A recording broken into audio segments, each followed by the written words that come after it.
नमस्कार दोस्तों, मैं आशित त्यागी युग करवट यूट्यूब चैनल पर आपका स्वागत करता हूं। आज की सबसे बड़ी खबर यह है कि पश्चिम उत्तर प्रदेश के कुख्यात अपराधी अनिल दुजाना को एसटीएफ ने मार गिराया है। एक मुठभेड़ में उसकी मौत हो गई है। बताया जाता है कि मुठभेड़ मेरठ क्षेत्र में हुई है और ये भोला झाल के आसपास की घटना है। अनिल दुजाना पर यूपी समेत कई राज्यों में 50 से ज़्यादा हत्या, रंगदारी और फिरौती वसूलने के केस दर्ज है। बादलपुर, गौतम बुद्ध नगर में बादलपुर थाना क्षेत्र का एक गांव है। कभी सुंदर डाकू के नाम से इस गांव को जाना जाता था, जिसका अपने समय में बहुत बड़ा आतंक था। उसी दुजाना गांव में अनिल नागर उर्फ अनिल दुजाना हुआ और पुलिस के रिकॉर्ड के मुताबिक 2002 में गाजियाबाद में कविनगर थाना क्षेत्र में इसके खिलाफ हरबीर पहलवान की हत्या का पहला मुकदमा दर्ज हुआ था। यह भी बताया जा रहा है कि अभी हाल ही में कुछ दिन पहले ये जेल से जमानत पर छूटा था और एसटीएफ के हत्थे चढ़ गया। पहले ही ये जानकारी प्राप्त हुई है कि अनिल दुजाना जो एक ड्रेडेड गैंगस्टर है वेस्टर्न यूपी का, और इस पर बहुत बड़ी संख्या में मुकदमे कायम हैं। ये जानकारी प्राप्त हुई है कि ये कॉन्ट्रैक्ट किलर भी था। 18 मर्डर के केसेस इस पर हैं। इसे एसटीएफ की मेरठ यूनिट ने एक मुठभेड़ में मार गिराया है। बाकी डिटेल्स अभी अवेटेड हैं। डिटेल्स मिलने पर मैं आपको बाकी जानकारी दे दूँ। दिल्ली में जंतर मंतर पर चल रहा पहलवानों का धरना पुलिस से हुई झड़प के बाद भी जारी है। आप विधायक सोमनाथ भारती बिना किसी अनुमति के कल रात वहां पर पहुंच गए थे, जिन्हें पुलिस ने रोक लिया। इसके बाद दोनों पक्षों में झड़प हुई। अब इस मामले पर राजनीति शुरू हो गई है। अरविंद केजरीवाल ट्वीट करके पुलिस पर सवाल उठा रहे हैं। स्वाति मालीवाल, जिनको कल रात हिरासत में पुलिस ने ले लिया था, वो आज सुबह भी खिलाड़ियों से मिलने पहुंची। डीसीपी प्रणव तायल ने मामले में बयान जारी करते हुए कहा कि आप नेता सोमनाथ भारती जंतर मंतर पर फोल्डिंग बेड लेकर पहुंच गए थे। उनके कुछ समर्थकों ने बेड निकालने की कोशिश की, जिससे झड़प हो गई। इसमें 5 पुलिस वाले घायल हुए हैं। झड़प के बाद पुलिस का जो बयान आया है उसमें कहा गया है कि शराब पीकर पुलिसकर्मियों ने कार्रवाई की है। ये आरोप सरासर गलत हैं। वहाँ पर महिला पुलिसकर्मी भी मौजूद थी। ये आरोप भी गलत है कि महिला पुलिसकर्मी नहीं थी, और इस मामले में पुलिस वाले भी घायल हुए हैं। सुप्रीम कोर्ट में सुनवाई के बाद पहलवानों के वकील ने बताया कि आरोपी पीड़िताओं की पहचान टीवी पर उजागर कर रहा है। सुप्रीम कोर्ट ने कहा है कि याचिका एफआईआर दर्ज कराने के लिए थी और सुरक्षा मुहैया कराने की बात थी, जो हो गया है। इसके आगे अगर कोई समस्या हो तो हाई कोर्ट या मजिस्ट्रेट के पास जाया जा सकता है। वकील कहते हैं कि जांच की मॉनिटरिंग बहुत ज़रूरी है, क्योंकि दिल्ली पुलिस ने एफआईआर पहले दर्ज नहीं की और न ही वो पीड़िताओं के बयान दर्ज करने के लिए तैयार थे। वो उम्मीद कर रहे हैं कि रिटायर्ड सुप्रीम कोर्ट जज से इस केस की मॉनिटरिंग कराई जाए। उत्तर प्रदेश में स्थानीय निकाय, नगर निगम, नगर पालिका, नगर परिषद के पहले चरण का मतदान आज समाप्त हो गया है।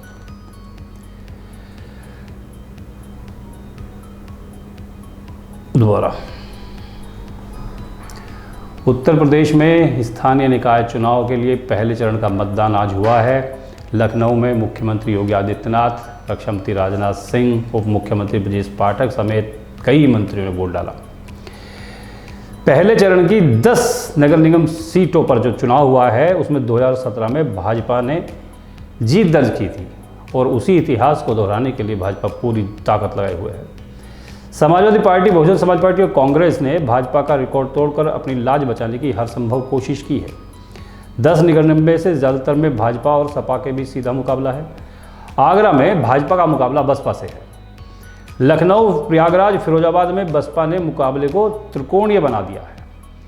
कुल मिलाकर ये कहा जा सकता है कि मतदाता राजनीतिक दलों के हर दावे को अपनी कसौटी पर परख रहा है। पहले चरण में लखनऊ, वाराणसी, गोरखपुर, मुरादाबाद, फिरोजाबाद, आगरा, सहारनपुर, मथुरा, वृंदावन और झांसी में नगर निगम का चुनाव हुआ है। 2017 में इन सभी सीटों पर भाजपा जीती थी, और अब जो चुनाव हो रहा है इसमें भाजपा ने 60% तक वोट पाने का लक्ष्य रखा है। लिहाजा भाजपा के सामने सभी सीटों पर जीत का अंतर बढ़ाने की चुनौती भी है। निकाय चुनाव को लोकसभा चुनाव का पूर्वाभ्यास कहा जा रहा है, इसीलिए नगर निगम चुनाव में सपा बसपा के सामने खाता खोलने की चुनौती है। चुनाव के नतीजे भाजपा, सपा, बसपा और कांग्रेस की चुनाव की रणनीति के साथ जातीय आधार भी तय करेंगे। लखनऊ नगर निगम को भाजपा का गढ़ माना जाता है। प्रदेश में जब सपा और बसपा की सरकार थी तब भी नगर निगम में भाजपा ही जीती थी। समाजवादी पार्टी ने लखनऊ में मुस्लिम और यादव वोट बैंक के साथ ब्राह्मण वोट को जोड़ने के लिए वंदना मिश्रा को प्रत्याशी बनाया था। बसपा ने यहां मुस्लिम चेहरा शाहीन बानो उतारा है। तीनों में बड़ा मुकाबला है। गोरखपुर को भी भाजपा का गढ़ माना जाता है। 2017 के चुनाव में गोरखपुर में भाजपा के प्रत्याशी 75,000 से अधिक वोटों से जीते थे। मुख्यमंत्री ने पूरे प्रदेश में प्रचार के साथ गोरखपुर के चुनाव की कमान भी अपने हाथ में रखी है और यहां से कायस्थ को उम्मीदवार बनाया है। बसपा ने भी नवल किशोर नैथानी को और कांग्रेस ने नवीन सिन्हा को प्रत्याशी बनाया। प्रयागराज में भाजपा ने अपने पार्टी के कार्यकर्ता को टिकट दिया था। भाजपा वहां राष्ट्रवाद के साथ माफिया पर मार के मुद्दे को उठाकर चुनाव की राह आसान करने में जुटी है। सपा ने शहर के मुस्लिम और यादव के साथ कायस्थ वोट बैंक को साधकर मुकाबला रोचक बनाने का प्रयास किया है। यहां कांग्रेस और आम आदमी पार्टी भी मैदान में है। वाराणसी नगर निगम में भाजपा ने अपने कार्यकर्ता को प्रत्याशी बनाया है। सपा ने ठाकुर मतदाताओं की नाराजगी को भांपते हुए उन पर दांव खेला है। कांग्रेस ने कायस्थ प्रत्याशी दिया है।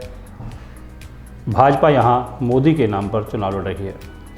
फिरोजाबाद नगर निगम में भाजपा और सपा के बीच सीधा मुकाबला था, लेकिन चुनाव प्रचार के दौरान बसपा प्रत्याशी के पति के निधन से होने से मुस्लिम समुदाय की संवेदनाएं बसपा प्रत्याशी के साथ चली गई, ऐसा राजनीतिक विश्लेषक बता रहे हैं।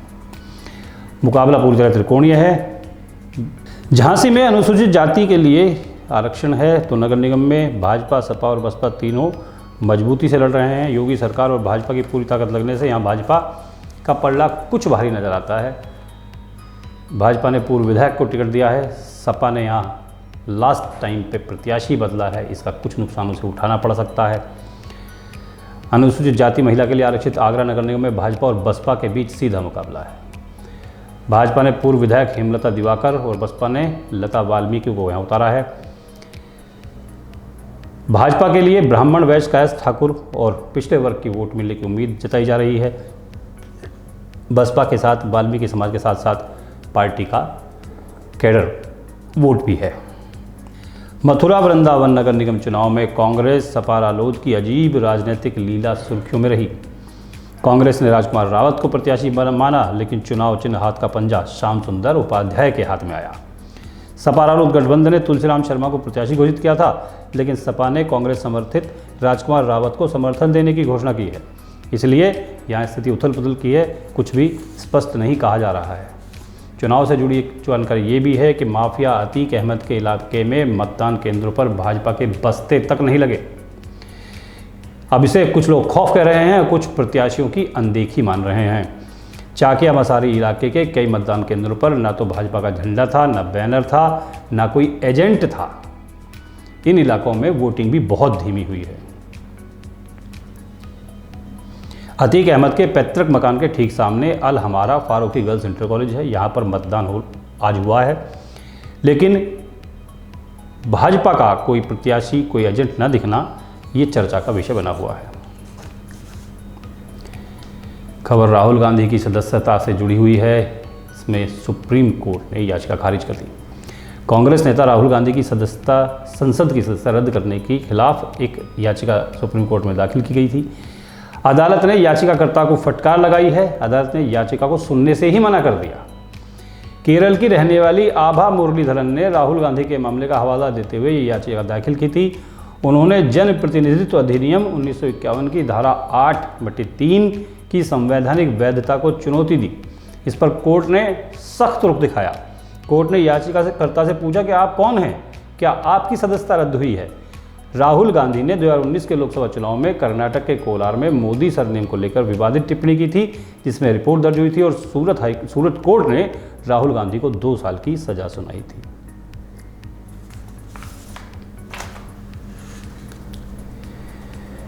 बारह साल बाद पाकिस्तान का कोई विदेश मंत्री भारत की धरती पर उतरा है। दरअसल पाकिस्तान के विदेश मंत्री बिलावल भुट्टो SCO की मीटिंग में भाग लेने के लिए आए हैं। इसमें विदेश मंत्री S जयशंकर रूस, चीन के विदेश मंत्रियों के साथ भी वो द्विपक्षीय वार्ता कर सकते हैं। विदेश मंत्रालय ने इसको लेकर जानकारी साझा की है। रूस और चीन के विदेश मंत्री इससे पहले मार्च में मीटिंग के लिए भारत आए थे। पाकिस्तान में फिलहाल बिलावल भुट्टो विदेश मंत्री हैं। और 12 साल बाद पाकिस्तान का कोई विदेश मंत्री भारत में आया है। इससे पहले भुट्टो परिवार के जो इनके परनाना थे, उनका नाम था शहनवाज भुट्टो। उनका इतिहास जो था वो जूनागढ़ रियासत से जुड़ा हुआ था। ब्रिटिश भारत के सिंध के लरकाना में बहुत बड़े ज़मींदार थे। शहनवाज भुट्टो के पास बताया जाता है कि 2.5 लाख एकड़ ज़मीन हुआ करती थी। सिंध का इलाका उस समय बॉम्बे प्रेसिडेंसी का हिस्सा था। बॉम्बे प्रेसिडेंसी बनवाने में भी शहनवाज भुट्टो का बड़ा योगदान था। शहनवाज भुट्टो ने 1931 में सिंध को बम्बई से अलग करने की मांग की थी और इसी दौरान उन्होंने सिंधी मुसलमान नेता के रूप में गोलमेज सम्मेलन में भी भाग लिया था। यहीं से उनकी पहचान एक मुस्लिम नेता के तौर पर बन गई थी। 1937 के प्रांतीय चुनाव में वो जिस पार्टी चुन रहे उसका बाद में मुस्लिम लीग में विलय हो गया था। साल 1947 आते आते वह जूनागढ़ रियासत से जुड़ गए थे। 1947 के शुरुआती महीनों में शहनवाज जूनागढ़ के नवाब मोहम्मद महाबत खान के दीवान बन गए थे। 15 अगस्त 1947 को आज़ादी के बाद जूनागढ़ के नवाब महाबत खान ने पाकिस्तान जाने का ऐलान कर दिया था और नवाब को पाकिस्तान में विलय के लिए भुट्टो ने मनाया था। इनके बाद जुल्फ़िकार अली भुट्टो आए, जो ब्रिटिश भारत में ही पढ़े थे। 1942 के आसपास मुंबई के सेंट जेवियर्स कॉलेज में पढ़ने के दौरान वो भारत विभाजन की राजनीति करने वाले संगठनों के आंदोलन में शामिल हो गए थे, जिसके बाद उन्हें आगे की पढ़ाई के लिए कैलिफोर्निया विश्वविद्यालय भेज दिया गया। यहाँ से उन्होंने अपनी पढ़ाई पूरी की और विदेश से अपना देश लौट आए और तब तक देश का बंटवारा हो चुका था। 1957 में देश लौटते ही जुल्फ़िकार संयुक्त राष्ट्र में पाकिस्तान के प्रतिनिधि मंडल में सदस्य बने। वो लगातार राजनीति में सक्रिय रहे और भारतीय विरोधी गतिविधियां करते रहे। जुल्फ़िकार ने विदेश मंत्री रहते हुए 1965 में ऑपरेशन जिब्राल्टर चलाया था, जिसमें जम्मू कश्मीर के पाकिस्तान से प्रशिक्षित करके आतंकी भेजे गए थे, जो बाद में पकड़े गए। 1965 में भारत पाकिस्तान युद्ध की शुरुआत यही हुई थी। इस युद्ध में सीज़ फायर का ऐलान हुआ था और 1966 में तत्कालीन प्रधानमंत्री लाल बहादुर शास्त्री और पाकिस्तान के राष्ट्रपति अयूब खान के बीच ताशकंद समझौता हुआ था। 1971 में बांग्लादेश बनने वाले दिन जुल्फ़िकार अली भुट्टो अमेरिका में संयुक्त राष्ट्र के कार्यक्रम में शामिल हुए थे। वहाँ उन्होंने सीज़ फायर के समझौते के कागज को ही फाड़ दिया था और विरोध किया और बैठक से उठकर चले गए थे। उनके इस तेवर को पाकिस्तान में खूब सराहा गया था। इसके बाद ही जुल्फ़िकार अली भुट्टो पाकिस्तान के राष्ट्रपति बने और 1972 में भारत आए थे।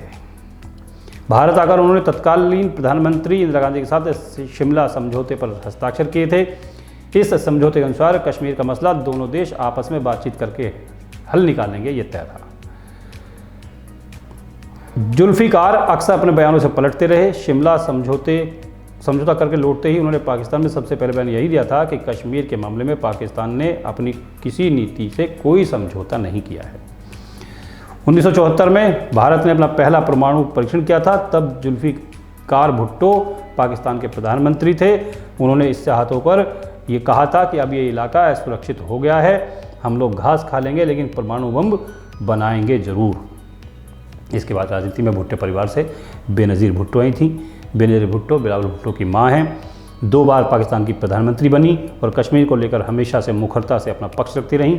भारत को लेकर उनका रुख बहुत विरोध का तो नहीं रहा, लेकिन यह भी नहीं कहा जा सकता कि उनके मन में भारत के प्रति कोई प्रेम था। वो कई सार्वजनिक मौक़ों पर कहती थी कि उनके 3 आदर्श हैं: पिता जुल्फ़िकार अली भुट्टो, फ्रांस की राष्ट्रवादी संत जॉन ऑफ आर्क और इंदिरा गांधी।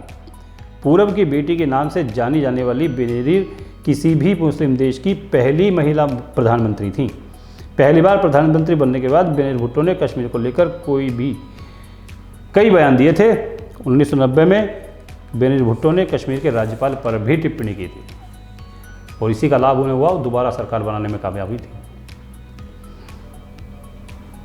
बिलावल भुट्टो इस परिवार की 4थी पीढ़ी से आते हैं और फिलहाल अपने देश में पीपल्स पार्टी के चेयरमैन हैं।